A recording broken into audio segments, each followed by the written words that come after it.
नमस्कार। श्रीमद् भगवद गीता व्याख्यान श्रृंखला की इस कड़ी के अंतर्गत आप सभी का हार्दिक स्वागत, हार्दिक अभिनंदन है। आज आपको ले चलते हैं श्रीमद् भगवद गीता के चतुर्थ अध्याय की ओर।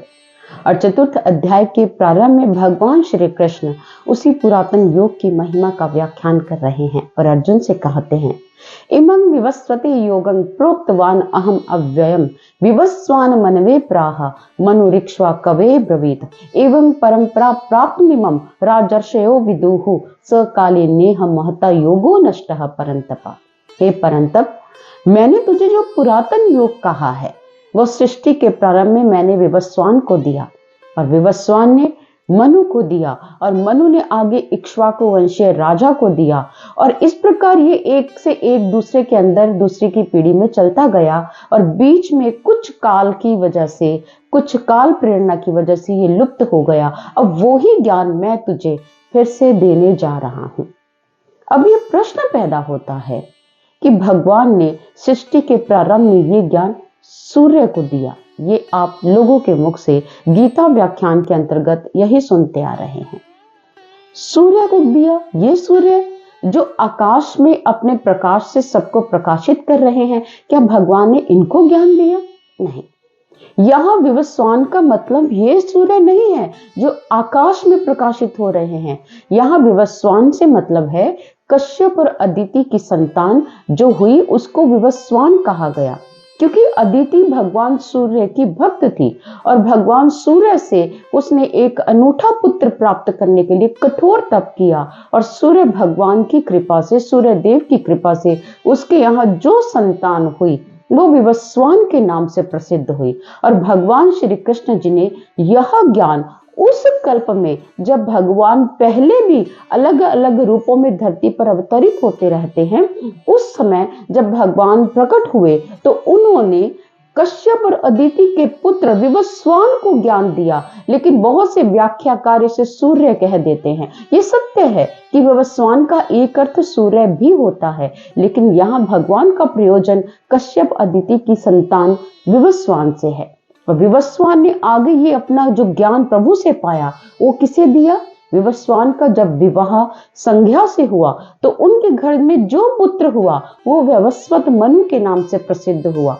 तो भगवान ने ये ज्ञान विवस्वान को दिया, विवस्वान ने आगे अपने ही पुत्र वैवस्वत मनु को दिया और मनु ने आगे ही इक्ष्वाकु वंशीय राजाओं को दिया और धीरे धीरे परंपरा से ये ज्ञान एक से दूसरे के पास जाता गया। लेकिन पीछे काल परंपरा से बीच में कुछ ऐसा प्रवाह आ जाता है समय का जो लुप्त हो जाता है ज्ञान। तो भगवान कहते हैं मैं वो ही ज्ञान तुम्हें देने जा रहा हूं। तो काल परंपरा से ज्ञान का लुप्त हो जाने का क्या मतलब है? आइए थोड़ा और गहराई से समझते हैं। हमारे कुल 14 मनवंतर हुए हैं। मनवंतर अर्थात जिसमें प्रमुख पहला मानव मनु ही रहा है। 14 मनवंतर में 71 चतुर्युगी स्वीकार किए गए हैं। अब आप कहेंगे 71 चतुर्युगी क्या होता है?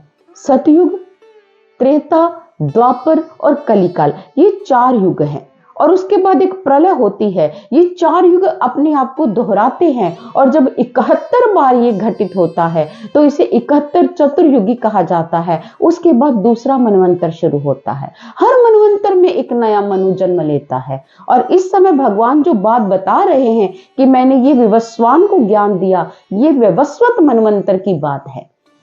और हम इस समय 7वें मनवंतर में जी रहे हैं। अभी 7 मनवंतर और बाकी हैं और जब ये 7 मनवंतर और हो गए, 14 मनवंतरों के बाद सृष्टि का पूरा प्रलय कालीन लीला घटित होगी। सब ब्रह्मा जी की रात्रि आ जाएगी, सब अंधकार में समा जाएगा, फिर ब्रह्मा जी का प्रादुर्भाव होगा, फिर ब्रह्मा जी नई सृष्टि को जन्म देंगे। इस प्रकार ये सृष्टि का एक क्रम है, चलता चला आ रहा है। इसलिए मेरी ये बात बताने का मतलब ये था कि आप ये ना समझ ले कि भगवान श्री कृष्ण ने सूर्य को ज्ञान दिया। भगवान श्री कृष्ण का मतलब है कि भगवान हर युग में अवतार लेते हैं। तो द्वापर युग में जब वो आए हैं तो यही ज्ञान वो अर्जुन को देने जा रहे हैं। अर्जुन भगवान का प्रिय भक्त है, भगवान का प्रिय सखा है। तो भगवान कह रहे हैं तू मेरा प्रिय भक्त है, इसलिए वो ज्ञान जो सृष्टि के प्रारंभ में मैंने विवस्वान को दिया था, अब मैं वही ज्ञान तुम्हें देने जा रहा हूं। तो अर्जुन फिर प्रश्न कहता है, सृष्टि के प्रारंभ में जो सूर्य हुआ है उसको ज्ञान आप कैसे दे सकते हैं? तो भगवान उन्हें समझाते हैं। बहूनि मे व्यतीतानि जन्मानि तव च अर्जुन तान्याहं वेद सर्वाणि न तुम वेत्थ परंतपा। तेरे और मेरे बहुत से जन्म हो चुके हैं, तू उन जन्मों के बारे में नहीं जानता, मैं सब जानता हूं। मैं भी हर युग में आया हूं, मुझे भी अवतार लेना पड़ता है। भगवान कर्म के बंधन में नहीं है। हम जीव जब जन्म लेते हैं तो हम अपने कर्मों के बंधन के अधीन जन्म लेते हैं, लेकिन जब भगवान जन्म धारण करते हैं तो भगवान कर्मों के अधीन नहीं, अपितु इन भक्तों की पुकार पर, भक्तों की भावना के अनुसार, सृष्टि की मांग के अनुसार, पृथ्वी की पुकार को देखकर भगवान को जन्म धारण करना पड़ता है। वो कर्म बंधन से मुक्त हैं।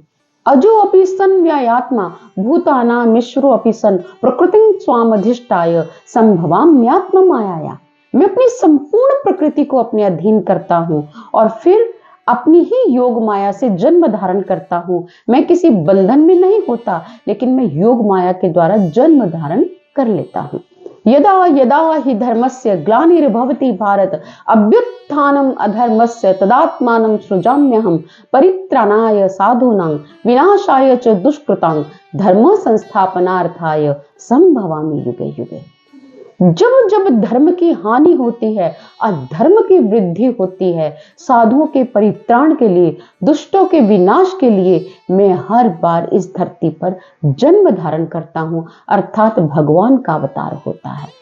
लोग कहते हैं हर बार भगवान का अवतार होता है, तो भगवान का अवतार भारत में ही क्यों होता है? हम किसी और कंट्री में ये कभी नहीं सुनते कि भगवान ने अवतार लिया है। हाँ, ये जरूर सुनते हैं कि उस जगह पर भगवान के पुत्र का अवतार हुआ, भगवान के बेटे ने जन्म धारण किया, लेकिन साक्षात भगवान के जन्म धारण की जब भी बात आती है तो भारत भूमि में ही भगवान के जन्म धारण की बात आती है। आखिर क्यों? भारत समस्त विश्व का हृदय है और भगवान हृदय में ही वास करते हैं, ये आप जानते हैं। जिस प्रकार हमारे शरीर का संपूर्ण संचालन कार्य हृदय पर निर्भर होता है, हृदय है सारे शरीर में खून को सप्लाई करता है, उसे ऑक्सीजनेट करता है। जब ये हार्ट पंपिंग करना बंद कर देता है, हार्ट काम करना बंद कर देता है, तो डॉक्टर कहते हैं कि नहीं, अब ये जीवित नहीं है। यानी कि हमारा जीवन हमारे हार्ट के ऊपर, हमारे हृदय के ऊपर निर्भर है और हमारे शरीर की संचालन कार्य प्रणाली हमारे हृदय के ऊपर टिकी हुई है। तो हृदय है तो हम हैं। इसी प्रकार भगवान है तो भगवान की धरती है और भारत सारे विश्व का हृदय है।